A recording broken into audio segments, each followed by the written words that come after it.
Assalamualaikum warahmatullahi wabarakatuh. Perkenalkan, nama saya Ajeng Rizky Rahmat dengan nomor induk mahasiswa 051431543 dari program studi Sistem Informasi Fakultas Sains dan Teknologi. Dengan ini saya ingin mengumpulkan tugas praktikum 2 jaringan komputer. Di sini saya ada beberapa contoh atau beberapa hal yang akan saya kerjakan seperti CD, CLS, terus ada ipconfig, juga ada seperti NSLOOKUP, dan juga ada lain-lainnya seperti itu.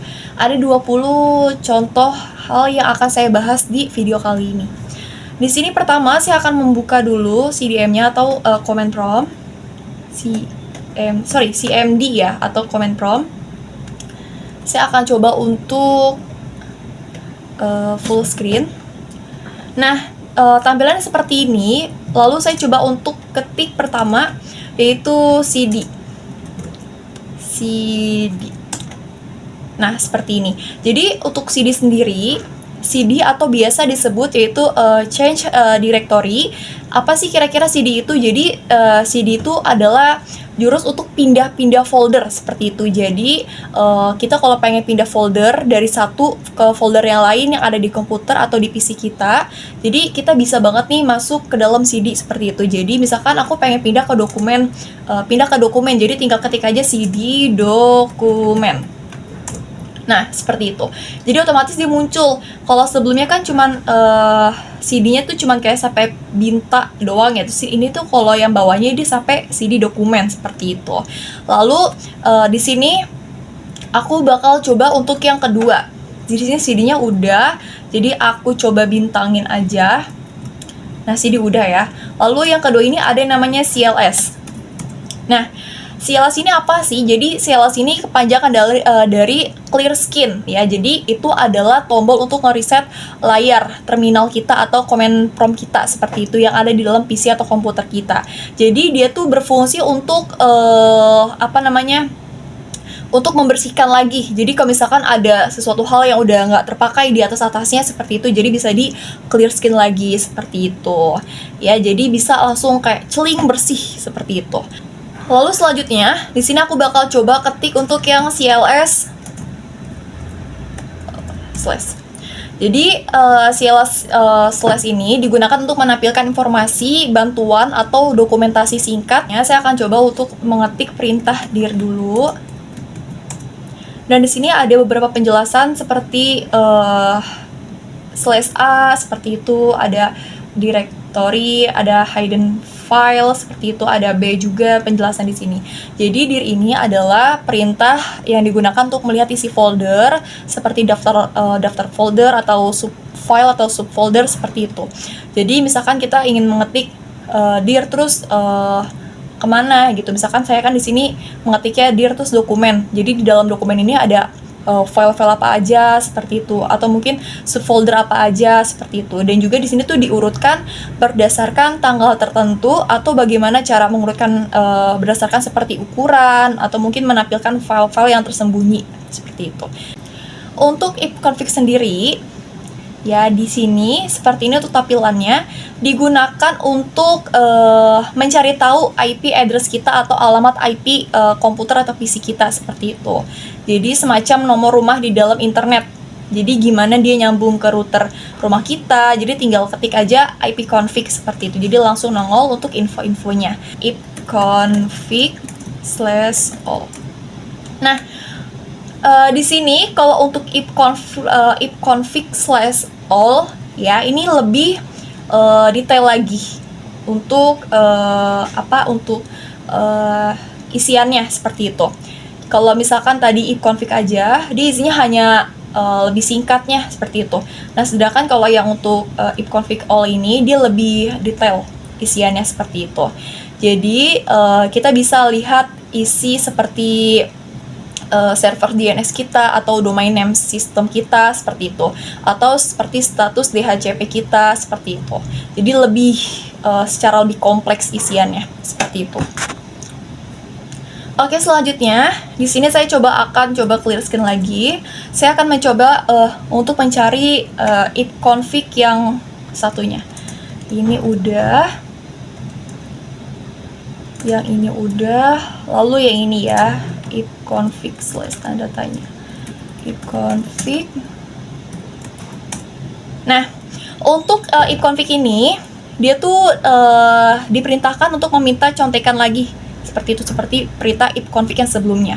Jadi dia ini berfungsi untuk kalau kita pengen tahu semua rahasia di dalam ipconfig, jadi kita tinggal ketik ini aja seperti itu. Jadi ini adalah kuncinya. Oke, selanjutnya saya akan coba untuk mengetik ipconfig. Nah, untuk ipconfig release ini adalah salah satu perintah dalam command prompt di sistem operasi Windows yang berfungsi untuk melepaskan alamat IP atau IP address dalam komputer kita, dan juga konfigurasi jaringan terkait yang saat ini ditetapkan ke sebuah antarmuka jaringan oleh server DHCP seperti itu. Jadi perintah ini akan membuat antarmuka jaringan klien melepaskan list DHCP-nya dan menghapus alamat IP-nya seperti itu. Selain alamat IP juga ada yang namanya subnet mask seperti itu, ada juga gateway defaultnya dan juga lain-lain seperti itu. Saya akan coba mengetik ipconfig renew.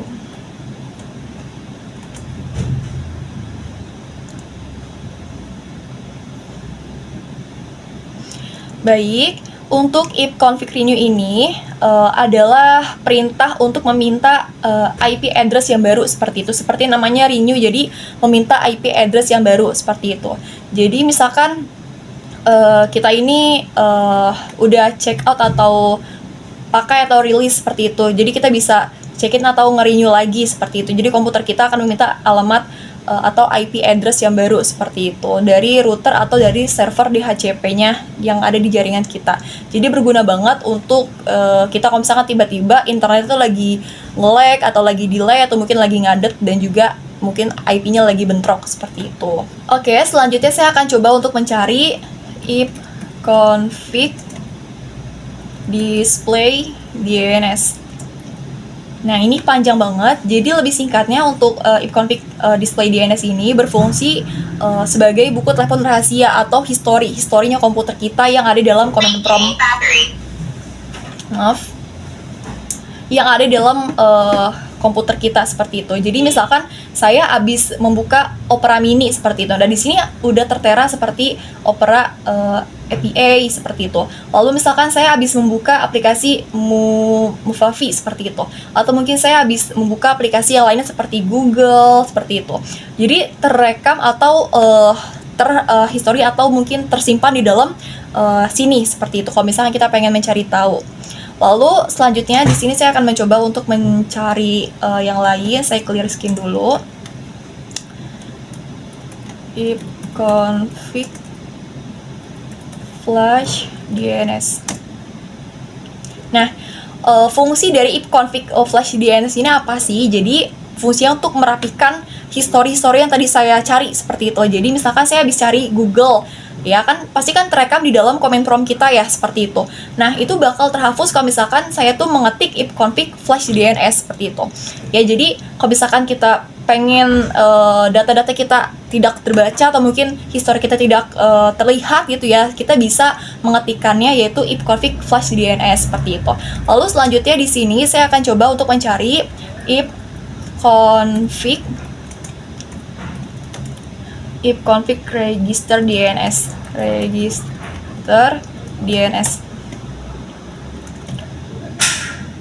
register. Oke, jadi ipconfig register DNS ini berfungsi untuk mendaftarkan ulang nama komputer kita ke dalam jaringan seperti itu. Jadi untuk apa sih kira-kira? Jadi misalkan komputer kita ini memiliki hostname yang perlu dikenali oleh server jaringan seperti itu. Jadi kalau ada perubahan atau kayak setting atau mungkin lagi troubleshooting seperti itu, jadi perlu didaftarkan ulang lagi namanya menggunakan ipconfig register DNS seperti itu. Baik, ya selanjutnya saya akan coba untuk mencari perintah dari ping. Nah, seperti ini. Jadi ping ini digunakan untuk menguji konektivitas jaringan yang ada di dalam komputer atau dalam PC kita seperti itu. Jadi antara perangkat lokal dan juga perangkat lainnya pokoknya berupa internet seperti itu. Jadi di sini ping tuh bekerja untuk mengirimkan paket data kecil yang disebut permintaan echo ICMP atau biasa disebut Internet Control Message Protocol seperti itu ke alamat IP kita seperti itu, atau nama host tujuan yang udah ditentukan atau hostname seperti itu. Jadi perangkat kita ini bertujuan untuk responsif dan juga dapat dijangkau. Jadi dia akan mengirimkan balasan kepada echo ICMP itu kembali ke perangkat yang pengirim seperti itu. Jadi intinya dia ini berfungsi untuk menguji konektivitas atau menguji jaringan yang ada dalam PC atau komputer kita. Seperti ini, dia masih loading ya, masih terus berjalan. Dan di sini terbaca kalau koneksinya terbilang aktif. Jadi NetStat ini atau biasa disebut network statistik, dia tuh berfungsi untuk radar pengawas yang ada di dalam jaringan komputer kita seperti itu. Berfungsi untuk apa? Jadi kalau misalkan kita penasaran aplikasi apa aja yang lagi nyambung ke dalam internet atau port kita, jadi kita tinggal buka aja NetStat gitu. Jadi dia bakal bisa yang namanya nunjukin itu semua. Jadi berguna banget untuk kita tahu siapa aja sih yang udah berkomunikasi sama komputer di dalam jaringan kita ini. Ini masih terus berjalan ya, karena emang banyak banget koneksinya seperti itu. Tracker. Oke, untuk tracker ini atau biasa disebut track root ya, seperti itu. Jadi di sini tuh untuk mencari tahu atau ibaratnya atau simpelnya tuh track root ini berfungsi sebagai GPS-nya komputer kita seperti itu. Jadi kalau misalkan kita ingin mengirimkan data ke suatu website maksud saya seperti itu. Jadi datanya tuh nggak langsung nyampe. Jadi dia melewati banyak rintangan-rintangan yaitu berupa root itu. Jadi tracker ini bakal nunjukin jalur yang lebih lengkap yang dilalui data kita seperti itu. Kalau internet kita lambat atau bisa ketahuan di persimpangan mana nih yang bikin macet seperti itu. Jadi dia ini penting banget sebenarnya untuk tracker ini atau track root seperti itu. Lalu selanjutnya saya akan coba untuk menjelaskan ada yang namanya path ping. Untuk path ping sendiri di sini hampir mirip seperti tracker, tapi ini tuh GPS plus seperti itu atau mungkin maps plus dari komputer kita seperti itu, seperti detektif kemacetan yang ada di dalam jalur data kita seperti itu. Untuk path ping ini berfungsi untuk mengecek setiap persimpangan yang kita lewati atau data kita lewati seperti itu. Apakah di setiap persimpangan itu ada masalah? Pokoknya kalau untuk path ping ini tuh lebih detail.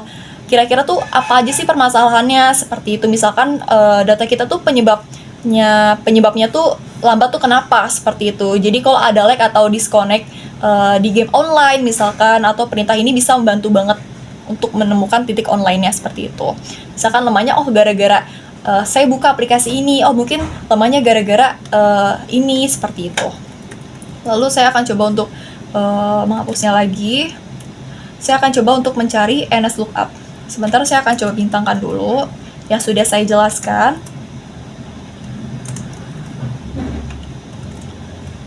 NSLOOKUP.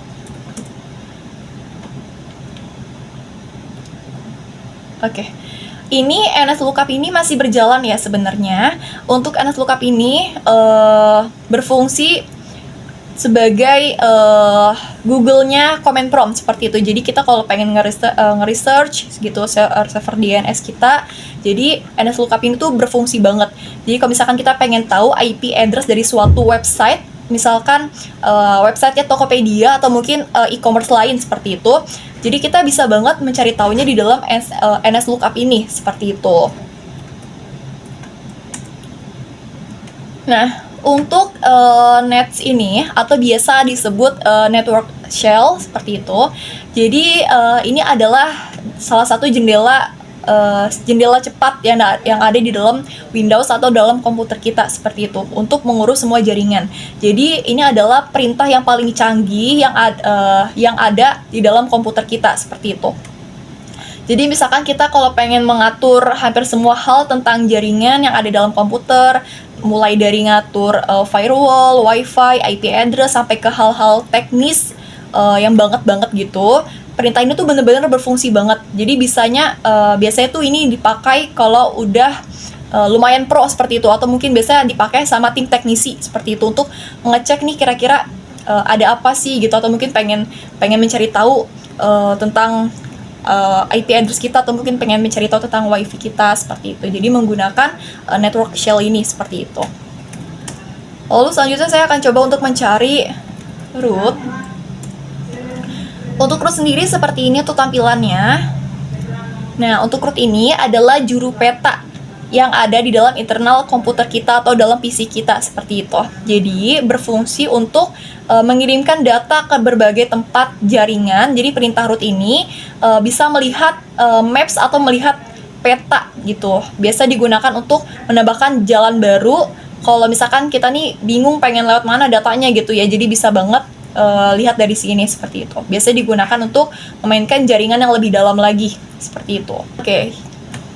Baik, yang selanjutnya saya akan coba mengetik net. Ini adalah perintah yang terakhir. Nah, untuk net sendiri ini adalah suatu alat atau biasa dikatakan serbaguna, alat serbaguna atau perintah serbaguna.